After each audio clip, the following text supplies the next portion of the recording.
Hi everyone, happy Monday. Christy here, and I just wanted to share really a product that I love more than I even thought I would, and that's our Veggie Spiralizer. I've got a few other things here that I'll be sharing with you as well. But I know my sister is gluten-free. She doesn't have celiac, but she definitely has better digestion. Her digestive system works a little better without gluten, so she's totally gluten-free.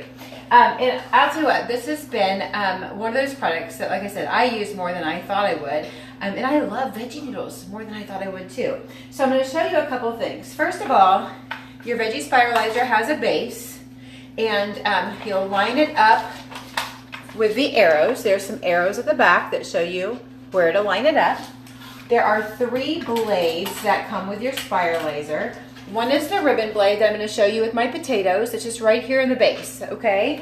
And then there is a fettuccine blade and a spaghetti blade. The finer one is the spaghetti blade. So you'll see those. Those are one blade that's stored in the blade guide, okay? That fits right here on the base. So this is really all the pieces that you have. Everything except for this is dishwasher safe. I always stick this just on one of those little prongs that hold your glasses in place, so it's very easy to clean up. Okay, so the first thing we're going to do is we're going to use potatoes. Always, just like everything that you're going to slice, give yourself a flat edge. I just have some new potatoes here. I have our Rock Crock Grill Stone that I know I posted a few things about the other day. This is great for roasted potatoes and vegetables. I'm just going to take this, I'm going to put this on the prong.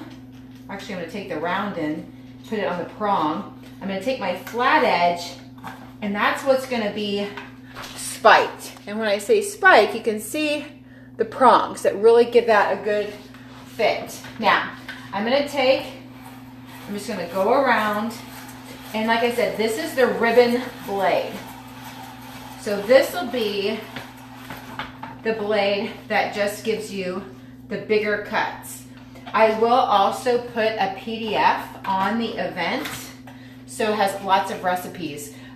Some of my favorite, there is a Mexican sweet potato rice. It's amazing just as a full recipe yourself. You could add a little grilled chicken to it, or it's great for filling in a fajita or a burrito as well. Okay, so you can see how fast that goes. And the little new potatoes, if you have regular potatoes, they go a little bit longer. So I'm just going to do one more of these, and then I'll finish up my platter here after we're not on live, because I want to show you some of the other, I want to show you the zucchini, and that will show you the other cuts, okay, that you can do. The PDF that I share not only has recipes, but it has some just sauce recipes. It shows you the different thicknesses or the different slices for each of the blades. So that is our ribbon blade. Now, a couple things that I might suggest. If you do like to grill or roast vegetables or potatoes especially, I know I talked a little bit about our rubs. Smoky applewood is amazing on potatoes. Love, love, love it. Another little tool I think everybody needs, whether you have the Spiralizer or not. This is our little dual cleaning brush. It's like a $4 brush. It's great, this piece here, if you have a gap between your stove and your counter and something falls in between, you can reach through. Or things around your kitchen sink, you can use this little piece. Anything that you have at home that has a blade, don't think you can stick your finger in that food chopper or the pineapple wedger that we used the other day when the girls were here. Or in this case, the Veggie Spiralizer. Like there's some, but you can just use this little brush and just kind of wipe off the blade. The brush is not going to get damaged, you know, and if it does a little bit, it's better than your finger, right? So that is our little dual cleaning brush. So let me move my potatoes out of the way. Oh my gosh, dog sitting. Snoopy, stop. Anyway, I'm just going to take here with my zucchini. I don't necessarily cut this end off. That's the end that's going to be up against the prongs, because I end up taking those off anyway. Sometimes with the vegetable or potato, I'll just go ahead and slice the ends and kind of add them to whatever I'm making. Sometimes I might just pop it in my mouth with a zucchini and be good with it. So we're gonna cut these in half. Sometimes if you get zucchini at, let's say Aldi, great place to get zucchini because they're huge and you get like 3 of them for like 99 cents. It's a great deal. But I'm gonna take my blade guide, snap it back on, and what this is gonna do is this is gonna help guide your blade through the little opening. So I'm gonna do the fettuccine. That's the one I like the best. I'm just gonna slide it right through here. And then when you're sliding it through, it helps to keep it where it goes straight. Oh, hello. I don't have my, I was like, why isn't it going in? There's a little knob here you wanna make sure is all the way pulled out, because once you get your blade into the unit, you're gonna wanna tighten it with the knob on the side. So that's gonna hold it in place when you're doing your vegetables. So I'm gonna show you, I'm gonna use our stainless steel bowl here because I'm gonna do a fun new recipe tonight that uses zucchini noodles. And I will definitely share that recipe on this group page too, so y'all can have it as well. But you can see this is the fettuccine blade. This is the one I use most for my noodles. So if I'm doing a recipe, there's one that's called chicken bruschetta pasta. It's one of my all-time favorite recipes. I'll share that with y'all too. You can do it all the way with zucchini. Maybe there's some people in the group that aren't gluten-free and you're wanting to try to get more vegetables in your family's diet.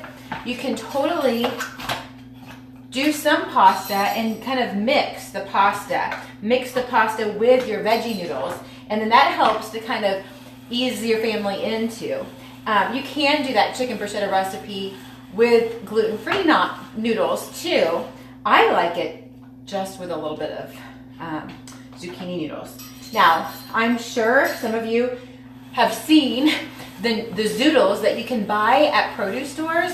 Like I was at Hy-Vee the other day and I saw a 10 ounce, I guess it was a 10 ounce container, but it was like almost $7 for kind of a small container. And then that same week I was at Aldi and they had a container, a 10 ounce container of zoodles, and it was $4.99.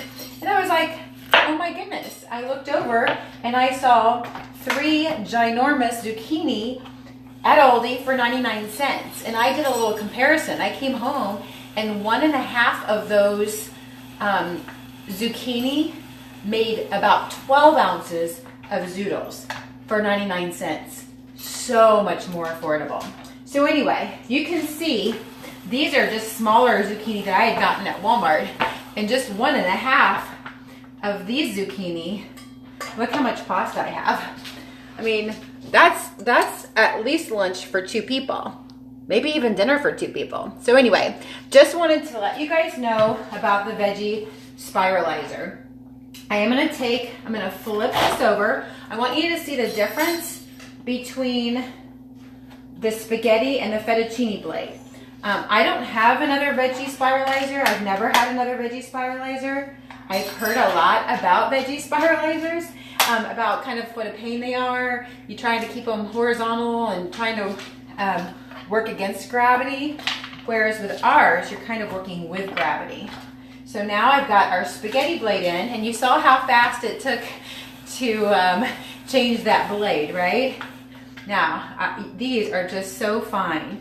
So this is kind of, if you want the angel hair, like I mentioned, the sweet potato rice, I use the spaghetti blade for. And when I say sweet potatoes, you can do the whole sweet potato right from the produce section. You do not have to soften it or cook it up a little bit like many of the spiralizers do. So let me just show you the difference between these. Of course, I would take my little kitchen shears and kind of make these a little bit shorter, but can you see the difference? This one here, the spaghetti is almost paper thin, where you got a little more thickness here. So here's the thing, you may be familiar, but maybe you're not. When you are cooking zoodles, they're a lot quicker to cook up. You can just put a little bit of chicken broth or veggie broth, a little olive oil even. I use the rock crock a lot, like I used yesterday. I'll just have it on my stove, and usually just within about 4 or 5 minutes, your zoodles are in a good texture to be able to put with your recipes, okay? So anyway, that's our spiralizer. This is the middle-sized stainless steel bowl of our stainless steel bowl set. Love these. These are indestructible. They will last forever. So that is our medium stainless steel bowl. They come in a set of 3, and each one of them has lids. This is actually the middle of our colanders. It's stainless steel colander set. Nice thing about these is the mesh is really fine. So you can drain like your meats or your pastas or your zoodles or whatever, have your zoodles in there. And the nice thing is it sits up a little bit. So it's not gonna be like the mesh is on your sink. You know, it lifts it up from the sink a little bit. Stainless steel dishwasher safe. And of course, remember the thicker ribbon cut from the base blade for the spiralizer. So hopefully that helps. Hopefully you learned a few things, and you guys might be able to teach me a few things about zoodles and different kinds of veggie noodles. I'm going to post some more recipes throughout the day. If you have a great recipe that you want to share, please do so. Okay, thanks and happy Monday.